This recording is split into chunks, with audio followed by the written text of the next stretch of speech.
Welcome back to day 3 of my 14-day core challenge. If you haven't watched the first 2 videos, make sure you go and do those. Yesterday was amazing. It's a 5-minute workout, but I ended up doing it twice for a 10-minute workout, and my glutes are on fire. I don't know about yours, but mine are. And I'm so excited because today we have another glute workout in our workout. So today is a 10-minute workout. Again, we're going to do 5 moves, 40 seconds each, with a rest in between. 20-second rest so I can explain the next move, and then the second 5 minutes we'll do each move for the whole minute because we already know what is happening, and then that is it. So let's get right into it today. We have first 2 are going to be alternating.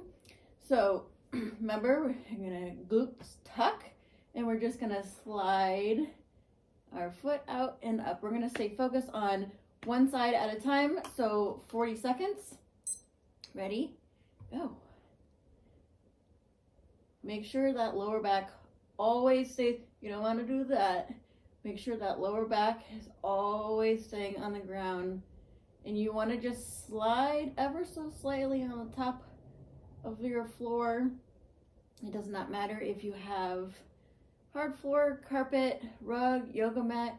Just do your best to slide it out ever so gently, up and down. If you need a break at any time, feel like your lower back is getting tired, should not hurt. If your lower back is getting tired, just take a break. Just take a little break. Actually, we're at 40 seconds, so 20-second break, and then we're gonna just do the same thing on the other side. Ready? Not yet. 5 seconds. 3, 2, 1. That pelvic tilt, the opposite leg, slide it out, up and down. You're gonna hear all sorts of creaks and cracks. If you haven't moved your body today yet, one of the biggest things that I haven't mentioned yet with healing diastasis recti, that core separation, and really just focusing on that inner core, is consistency. So this isn't going to be something where you are doing your workouts, you can't breathe, it hurts so bad. It might if you're a very beginner, and that's totally okay. But if you are not feeling sore the next day, that's okay. We're working muscles that we can't really see or feel. We have 5 seconds. And the consistency is the biggest thing for our core. Last one. Okay, 20-second rest. The next one is going to just be legs lift up and down. We're going to focus on one side for 40 seconds. We got 5 seconds. 3, 2, 1. And you may not be able to go all the way down. You just go as far, if that's where you can go, like you feel like your back is lifting off the ground, wherever you go, that's your limit. You are not trying to do what I'm doing. You will eventually get here as you continue to do this. So back to the consistency. Find something that you can do 5 to 10 minutes, morning and evening, or 10 minutes once a day. That's the consistency every single day. So on the days that we aren't doing these workouts, like for me, it's going to be on the weekends, you can either do 5 minutes or you can do something that's a little bit more of a total body. Okay, rest. For me, I like to walk, I like to run, I like to do yoga, I like to do Pilates, I like to do strength training. As long as it's not going to hinder your diastasis recti, you can absolutely do that. Okay, we got 2 seconds and then we're on the other side. Ready? So consistency over intensity is the biggest thing when it comes to healing your diastasis recti. How are you guys feeling? I can definitely feel my core is engaged. Again, you don't want to be doing this. This isn't doing anything. That's going to hurt your lower back. Do that pelvic tilt. And this lower. And if you can't go that far, sometimes one side or the other will be a little bit easier for you, and that's totally okay. We got 5 seconds. I like to put my hands here to make sure my core stays engaged. All right, we're on the last move already, and then we'll repeat that. We'll do 1 minute of each exercise. So the last move here is a glute bridge, like we did yesterday, but we're going to do marches, and we're going to alternate between our feet here, okay? We're in it. 40 seconds.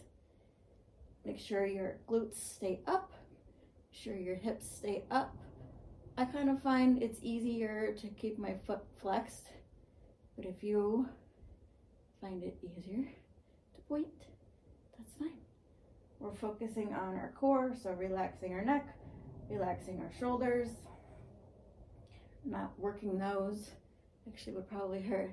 And we're keeping our glutes up. You want to be drooping down, glutes up.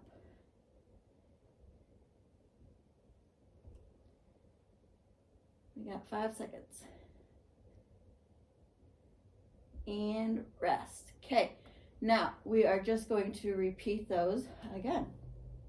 So we got 5 seconds here. I'll just remind you what they are. Is just scoot your leg out, scoop it up and down as we're doing that pelvic tilt. Okay, we're in it. Full minute each move. I always have to remind myself about my neck. Relax your neck. Relax the neck. I always feel like I'm gripping here because it's challenging. It's not easy. It's challenging. Even for somebody who no longer has diastasis recti, I have twice. It is still challenging because not every day we're working our core muscles or our deep core muscles when we've healed them. But it's really, really important as women that we really, really do, because it could cause all sorts of issues. It can cause bladder prolapse. It can cause just so many random issues in our bodies. You got 10 seconds. Like I said, put your hands here to make, you can feel that you are using that core. Last one. All right, right into it. The next side. Scooch and up. Scooch and up. It's like ever so gently on the top. You don't have to like dig your heel in or anything. Just ever so gently. The gentler you do, the more you're probably going to feel your core work, because you're having to stop yourself from digging your heel in there. And up. And if you can't get your foot that high, that's fine too. Everybody's got their own range of motion when it comes to flexibility.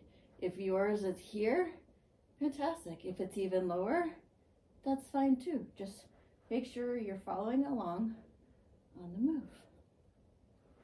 We've got 10 seconds.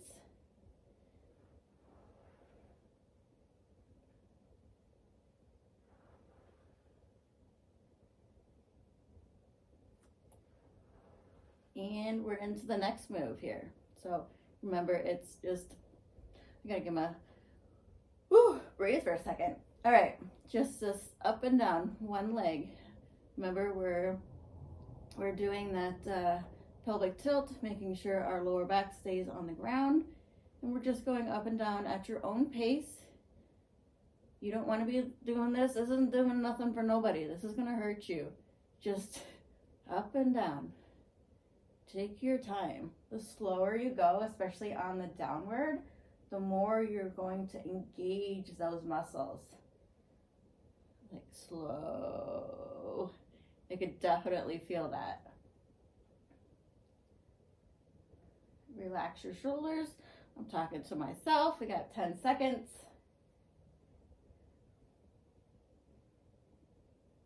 Last one. And we're right into switching it. Other leg. Up and down. And again, if you need a break at any time, put both feet down, relax your pelvic, and take a breath. And then just get back into it when you're ready. If any of these 10-minute workouts just feel a little too much for you right now, just do the first half. If you're like 5 minutes or better for me, just do the first half. Nobody said you had to do the whole video. I like to have a mix of 5 and 10 minutes. And again, on the 5 minutes, you can do a little bit longer if you want a 10-minute. And on the 10-minute, if you want to do a little bit shorter, do the 5 minutes. We're doing the same moves, just not having to repeat them. You got 15 seconds. And then we'll be on our last move already, which again is that glute bridge march, alternating your knees. Last one. All right, we're in our glute bridge. Up, We're going to keep those lower ribs on the ground. Tuck that pelvic and lift. Keep your glutes up. You could even put your hands here or video yourself. Like I said, you guys, videoing yourself is a fantastic way to make sure that you're doing proper form, because you probably, you're like, when you get tired, you're going to droop like this and you're like, I'm doing all that I can. That's not safe. If you feel like you're doing that, just stop. You've hit your limit and that's okay. Come back, do it again, and next time you make it a little bit further. Make sure you keep those glutes up, those hips up. We're working our core. Relax your shoulder, relax your neck. 1 foot at a time. Try not to like shift like this too much, like your hips. Try to keep them steady. That will also help focus on that deep core. I got 5 seconds. All right, one more on the other side. And we're done. Woo! My core's on fire. Woo, yeah. That was a good one. So you've just completed day 3 of my 14-day challenge. Make sure you come back tomorrow for day 4.